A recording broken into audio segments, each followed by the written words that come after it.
kan yang fragrance tuh yang ke atas itu. Nanti tinggal diganti aja yang ini untuk digest.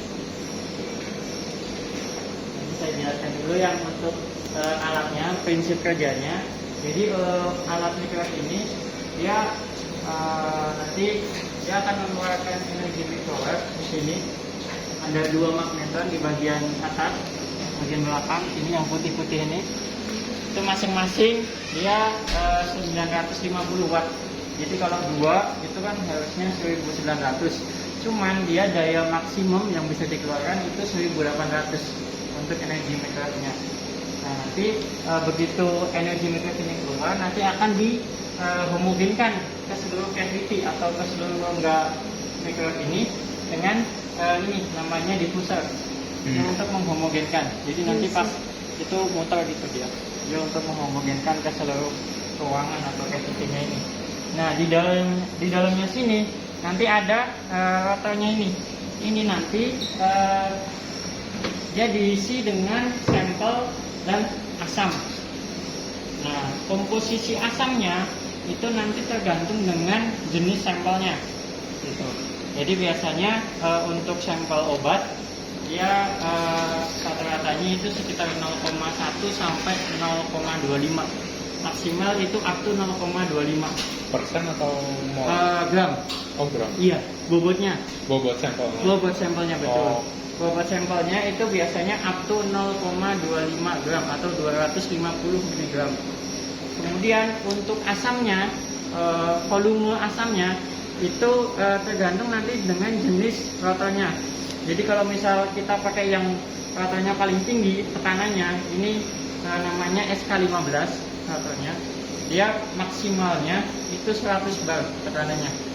Nah, kalau pakai yang ini dia bisa sampai asamnya itu 10 mili, rata-rata 10 mili. Nah, komposisi 10 mili apa aja itu nanti tergantung dengan jenis sampelnya. Kalau misal biasanya sih untuk sampel normal itu 9 HNO3 1 H2O2. Cuman nanti Bapak bisa juga coba kalau misal biasanya pakainya Aquaregia, misal HNO3 sama HCl. Nah, itu bisa juga diaplikasikan di situ. Nanti tinggal volumenya itu 10 mili. Jadi misal 9:1 atau 8:2 gitu. Atau kalau mau Aquaregia 3:1 berarti 7,5 sama 2,5 gitu. Nanti kalau nggak terlalu pas banget nggak masalah. Yang penting dia nanti si sampel itu biasanya larut sempurna di asamnya itu gitu. Nah, setelah itu nanti dia akan diencerkan, kemudian nanti dibaca di acid seperti itu. Nah, ini bedanya sebenarnya ada 3 jenis rotor ini. Nah, sebenarnya ada 3 jenis rotor untuk yang digest. Jadi masing-masing ini biasanya tergantung jenis sampelnya.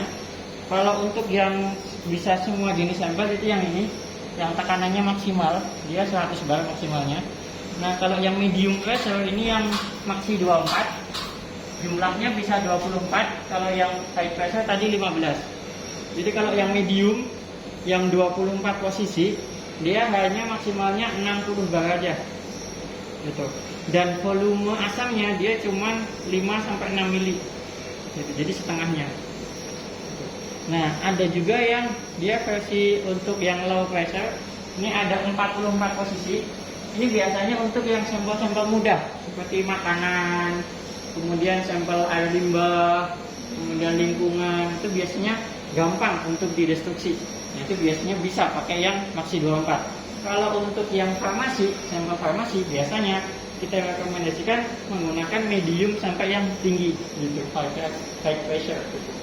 Nah, biasanya sih kalau kebanyakan yang sudah pakai yang industri farmasi itu kebanyakan pakainya SK15 gitu. Mas, kalau yang ini kan dia milih asamnya lebih kecil. Berarti timbangan sampelnya juga lebih kecil. Bisa lebih kecil. Kalau enggak nanti dimaksimalin aja sama 0,25 juga bisa. Oh, 25. Iya, betul. 250 ya? 250 Iya, 250 mg. Nanti kalau misal kita coba 250 mg kok ternyata dia kurang bagus hasilnya, nanti bisa diturunin lagi bobotnya. Jadi nanti kalau misal menggunakan microwave, kemudian nanti pas kita destruksi setelah dilihat hasilnya kok ternyata kurang bagus, itu ada tiga kondisi yang kurang pas. Jadi mungkin saja bobotnya terlalu banyak, atau komposisi asamnya yang kurang pas, atau nanti pada saat pengenceran, jadi nanti pH-nya itu dia berubah. Jadi kadang pas destruksi asam, nanti kita larutkan pakai aquades, jadi nanti keasamannya berkurang gitu kan. Nanti biasanya kalau masalah itu, kalau pas pengenceran nanti bisa dilidut pakai 5% HN3 gitu. Itu juga bisa. Kemarin udah diskusi sama Pak Agus mau nyoba yang Iya, mana? yang saya sih nggak tahu yang high pressure atau yang medium. Saya mau nyoba Yang high. microwave sih. Oh gitu. Udah. Tapi Kalau saya tergantung sih, apa nih, Pak? Kalau pemilihannya. kalau pemilihannya biasanya tergantung dengan kesusahan si sampel untuk larut. Jadi kalau misal sampelnya itu susah larut dan butuh suhu yang tinggi, dia biasanya pakainya yang ini high pressure, gitu Pak. Jadi bedanya antara medium sama high itu satu di tekanan. Tadi kan tekanannya yang ini 60, ini 100. Yang kedua di suhu. Suhunya kalau yang ini bisa lebih tinggi, dia sampai 230. Kalau yang ini cuman 210. Gitu. Kemudian untuk volume asamnya di sini maksimalnya bisa sampai 10 mili, kalau di sini paling cuma 7 mili. Gitu. Dia lebih karena semakin banyak asam nanti otomatis tekanannya juga lebih tinggi lagi. Gitu. Dia kemudahan larut terhadap asamnya ya Pak? Iya. Betul. Kita sih kurang tahu ya. Iya. Apa Kalau biasanya sebelumnya pakainya yang metode konvensional pakainya apa? HNO3? HNO3 aja. HNO3 berapa persen ya kemarin? Mana 65%. Iya, yang PA. Yang PA. Berarti sampelnya biasanya 300 mg. 300 mg. Oke. 300 mg pakainya HNO3-nya Mana 20 mili. 25. 20 mili. Terus di suhu 200 derajat. Berarti kalau misal kita di suhu 200. Ya. Berarti kalau misal kita asumsikan itu volume asamnya kita turunin 10 mili, kemudian bobot sampelnya kita bikin Jadi 0,15. Jadi 150 Ya. ya? Jadi nanti kita coba aja 0,15, kemudian pakainya 10 HNO3, suhunya di 210. Atau kalau mau pakai yang default di sini, default di alat, itu biasanya untuk sampel farmasi. Nah, ini untuk sampel farmasi. Ini ada bermacam-macam ini jenisnya. Nanti biasanya sih kebanyakan kalau yang farmasi pakainya yang ini ESP 232 233. Nah, ini biasanya komposisi asamnya itu ada tambahan HCl. Jadi 9 mili HNO3 sama 1 mili HCl. Cuman pemilihan jenis ini, tambahannya ini biasanya tergantung dengan kebutuhan juga. Jadi kalau misal kita mau uji Hg misal, Hg itu dia bisa lebih bagus recovery-nya. Kita kalau pakai HCl, itu recovery-nya dia bisa ngikat si Hg, jadi lebih bagus kalau pakai HCl. Kalau misal kita sampelnya itu susah, butuh oksidator yang kuat, kita bisa ganti dengan H2O2.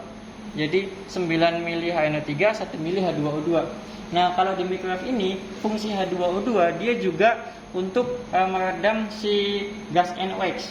Jadi untuk sampel-sampel farmasi biasanya begitu kita tambahkan HNO3 kemudian kita panaskan biasanya timbul gas coklat. Gasnya namanya NOx. Nah, gas itu nanti yang menimbulkan tekanan. Gitu.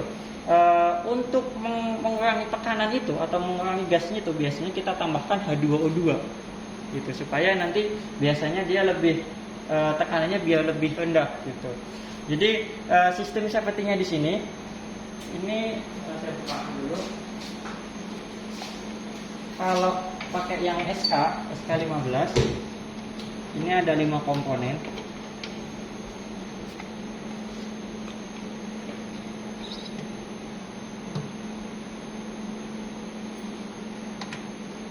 Nah, ini vessel yang nantinya akan diisi dengan sampel dan asam.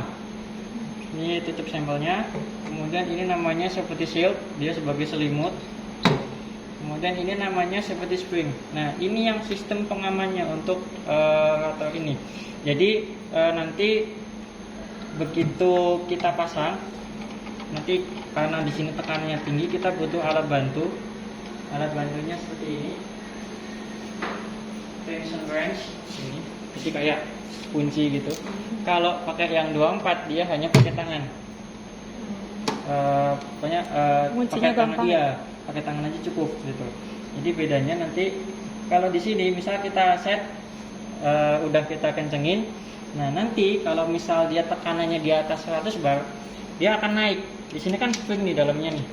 Nah, dia otomatis kedorong ke atas kan, ada tekanan dari bawah. Nah, ini di sini akan ada buka sedikit, buka sedikit itu nanti untuk mengurangi gasnya itu. Jadi kayak Gasnya venting. keluar gitu. Ya, venting itu cuman gasnya aja, bukan asamnya, gitu.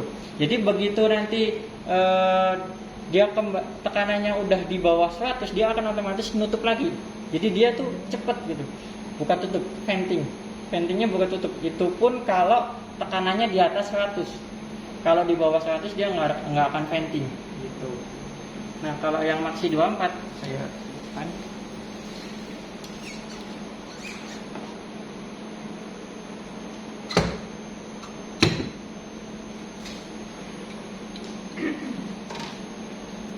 dia hanya 3 komponen aja karena dia tekanannya tidak terlalu tinggi, makanya komponennya juga lebih simpel. Ini hanya 3 aja. Ini vessel, ini capnya. Nah, seperti ini aja. Nanti kalau misal dia tekanannya di atas 60, si yang tengah ini nanti akan naik, gasnya keluar lewat 3 lubang ini. Gitu. Sistem sepertinya seperti itu. Kalau untuk penimbangan biasanya lebih mudah yang ini karena vesselnya lebih pendek dan dia lebih lebar. Kalau ini dia tinggi. Nah, kalau tinggi gini biasanya dia ada sampel yang ke dinding. Yang ke dinding-dinding itu kalau misal sampelnya di dinding dan dia tidak terkena asam, biasanya dia tidak larut biasanya gitu. Mau tanya dong, kalau misalnya kan dia ngeluarin gas ya, nah itu gasnya itu dialirin kemana sih? Nah, dari ini alatnya? nanti biasanya kalau pas instalasi, biasanya kita sarankan dia di dekat lemari asam, ya fume hood. Jadi nanti sistem sirkulasinya di sini pada saat running, dia nanti ngambil udara di sekitar ruangan. Dia fungsinya juga untuk cooling juga, biasanya nyedotnya pas cooling. Dia jadi nanti sistemnya grafiknya seperti ini. Saya coba load yang udah ada, misal ini. Nah, nanti grafiknya seperti ini. Jadi nanti ada sumbu X-nya itu waktu, sumbu Y di sini suhu, kemudian ada sumbu Y lagi itu energy microwave-nya. Jadi ada 2 grafik. Yang orange ini suhu, yang ini energy microwave. Jadi nanti ada suhu naik dari suhu ruang ke suhu yang kita inginkan, itu namanya RAM time. Misal kita mau ke suhu 200 atau 210 misal. Nah, itu di sini. Nah, begitu sudah mencapai suhu yang diinginkan, dia akan di hold atau ditahan selama beberapa waktu, biasanya sekitar 15 menit. Nah, setelah selesai pemanasan itu, dia akan kembali ke suhu ruang. Nah, kembalinya itu dia akan mengambil udara di sekitar ini. Jadi kalau udaranya itu semakin dingin, dia coolingnya juga semakin cepat. Gitu. Nah, nanti apabila ada asam yang keluar, nanti akan dibuang lewat sini, exhaust. Exhaustnya ini nanti nyambung ke bagian samping ini. Nah, ini nanti kemudian kita alirkan ke ini, fume hood. Kalau kita bikinnya sistem pakai ini, pipa. Jadi nanti ada flexible ducting sekitar 1 sampai 1,5 meter, kemudian nanti kita sambungkan ke fume hood biasanya.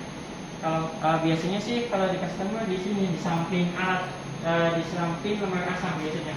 Jadi nanti fume hoodnya langsung masuk, ductingnya langsung masuk ke fume hood. 1,5 meter, Pak. Iya, seperti ini nih bagian belakangnya. Seperti ini. Gini aja. Ya. Fleksibel, dia fleksibel duct. Kalau nggak di ruang asam tapi pasang hood sendiri nggak bisa? Ya, kadang ada juga di SGS misal, dia ada ini kayak yang Iya. rumahan itu yang hood gitu ya. hood gitu kan nanti ke atas, ada cerobong ke atas gitu kayak gini, naik gitu, itu juga bisa. Kalau kalau kayak gini kan nanti ditambahin yang ini yang rumahan yang kayak persegi Aha, gitu. prisma kayak prisma. Prisma itu. Gitu. Tapi kan lebih ribet kalau ini. Biasanya sih gampangnya sih ini. Soalnya ruang asam kita nggak muat. Kan ada 2 lembar ya. Iya. Yang agak nggak muat. Sebenarnya Emang sih- nggak muat ya. Sebenarnya kalau misal dia itu kan ventingnya itu kan nggak terlalu sering juga. Jadi kalau misal tidak ada yang venting, dia juga nggak ada gas yang keluar, gitu. Dia hanya kayak gas panas aja, kayak dia kan habis lewatin kondisi yang panas di sini, terus keluar lagi. Jadi kayak gas panas bukan asam sebenarnya. Ada uap asam itu kalau terjadi venting aja. Jadi kalau lebih di dari sini- 100. Iya betul. Berarti ya. Kalau dia tekanan di atas 100 berarti baru ada venting, baru ada uap asamnya. Tapi itu jarang sekali. Kalau kita bobotnya juga tidak terlalu tinggi, kemudian biasanya sih komposisi asamnya juga kalau misal kebanyakan HNO3 mungkin nanti kan tekanannya lebih tinggi. Nah biasanya nanti bisa kita tambahkan H2O2 supaya dia tekanannya tidak terlalu tinggi gitu. Makanya untuk microwave itu biasanya sih untuk sampelnya itu biasanya nggak perlu banyak-banyak biasanya. Biasanya sih 0,1 sampai 0,25 itu cukup. Berarti baiknya ruangannya dingin gitu ya? Ya, memang untuk microwave ini untuk alat-alat laboratorium biasanya kita rekomendasikan alatnya kondisi ruangannya itu dingin dan kering. Jadi nggak boleh lembab. Kan ada dia ber-AC tapi lembab, jadi alat-alatnya basah semua. Kayak gitu juga nggak bagus. Nanti bisa merusak komponen yang ada di dalam-dalamnya itu. Jadi misal ada kabel-kabel, ada short gitu kan. Jadi kering dan dingin. Sambil nunggu Kak Agus mau kita coba dulu aja. Boleh. Boleh, Pak. Sampelnya mana? Oh, Oh ini. yang ini namanya buat dibaca yang kita udah prepare. Oh sendiri. gitu, baik, siap, siap. Jadi nanti ada sampel Iya. ada 2 yang konvensional sama yang itu Pak, yang Pakai. pakai. Iya, betul. Jadi dibandingin. Nah,